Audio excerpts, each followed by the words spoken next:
Okay, magandang araw po sa inyong lahat mga katropang ubas. Flex ko lang po sa inyo yung ating extension na ginagawang ubasan. Yan, napuna muna natin to si Baikonur natin. Yan, nag-voluntary fruit. Mga 1 week na lang siguro to, 2 weeks na lang to si Baikonur natin. No? Aanihin na natin to. Pa-vlog natin sa inyo yan kung gaano kayang katamis, ka-crunchy, ka-juicy. Yan, before that, ito. Yan, ito na ngayon yung ating nagagawa sa ating munting extension ng ubasan. Yan. So, nalagyan na natin siya ng trellis. Yan sa ibabaw, kaya may mga extra pang kawayang ganyan, di pa na asikaso. Lalagyan natin ng pamakuan dun sa taas. Kasi maglalagay tayo ng UV plastic para pagdating ng tag-ulan, maging healthy pa rin yung ating ubas, no? So, yung mga tinanim natin noon na mulberry, yan, lalaki na. Mga Illinois mulberry.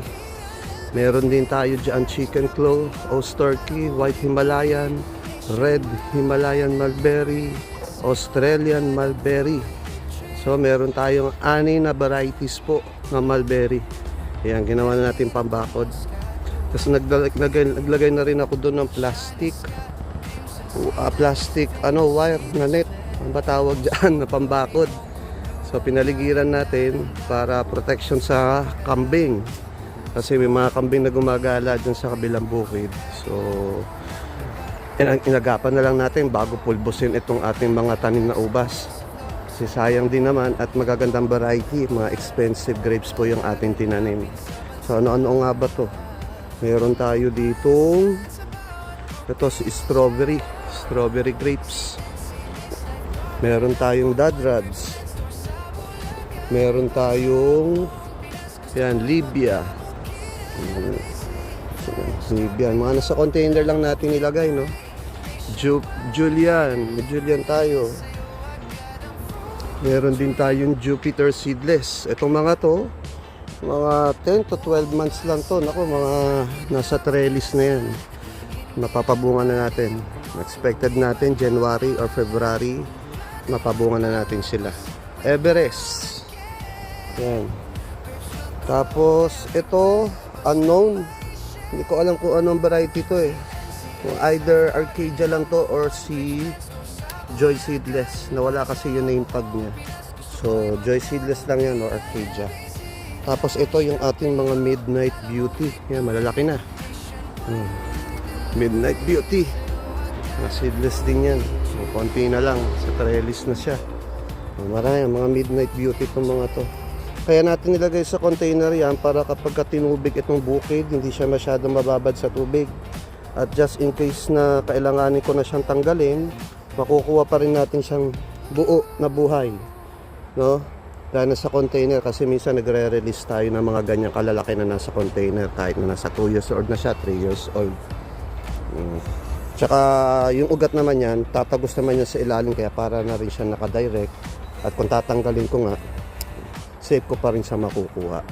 So syempre hindi mawawala yung ating mga katawba, kailangan natin yan. Dami natin puno ng katawba din tinanim dahil mabenta sa atin yan. Ito dual to, si Brazilian tsaka si katawba. Meron din tayong Sugar One seedless. Yan, konti na lang oh. Pwedeng na siya sa trellis, magpapadami na tayo doon ng kanyang mga arms. Yan, so kaya eto marami pang damo. Soon yan, lilinisan na natin yung mga damo na yun, nag-uunti-unti lang, no? Talagang kulang ang oras natin sa maghapon. Ito si Red Globe, dalawa yung Red Globe natin tinanim. Siyempre, Brazilian hybrid, ang dami niyan. Yan, si Catawba. Ito sila Catawba, Brazilian hybrid, dinirect ko na to sa lupa, mga common variant.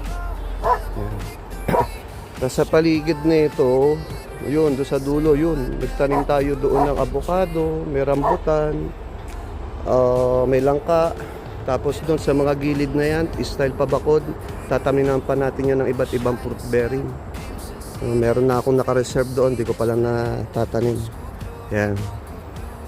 Tapos dito sa kabila, itong lahat ng nasa gulong na to, yan, Ang gaganda ng tubo niya. Lahat ng nasa gulong na yan, diretso. 12 ata yan, o 15. Puro Baikonur yan. Baikonur grapes. Tinanim natin. Okay. Tapos dito, yan, meron tayo siyempre mga papaya.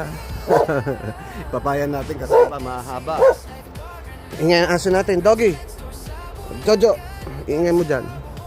Tapos yan, ito yung mga grafted natin. Mukhang 2 pa lang, 3 pa lang yung nag-successful. Nag-green up natin na Baikonur sa rootstock natin, Catawba.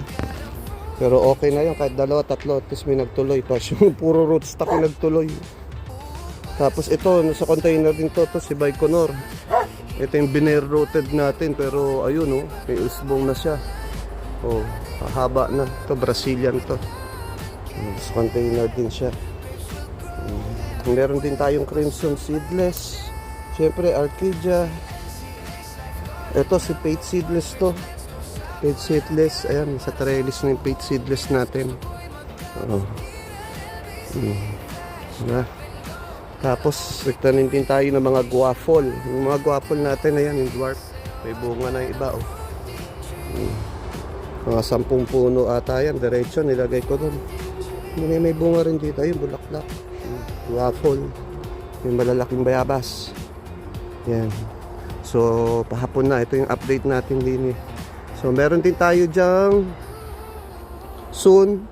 Yung doon kasi medyo bakante pa doon. Tsaka doon, pag tinanggal ko yung mga nasa net na yon, lalagay tayo doon sa container ng Atos, Preo Brasini, yung Angelica, saka ng Heliodor. Yan. Kukompletohin natin hanggat maaari kung makukuha natin mga iba-ibang varieties. So, ito yung update natin sa extension ng ating ubasan. So, konti na lang, mayayari na siya.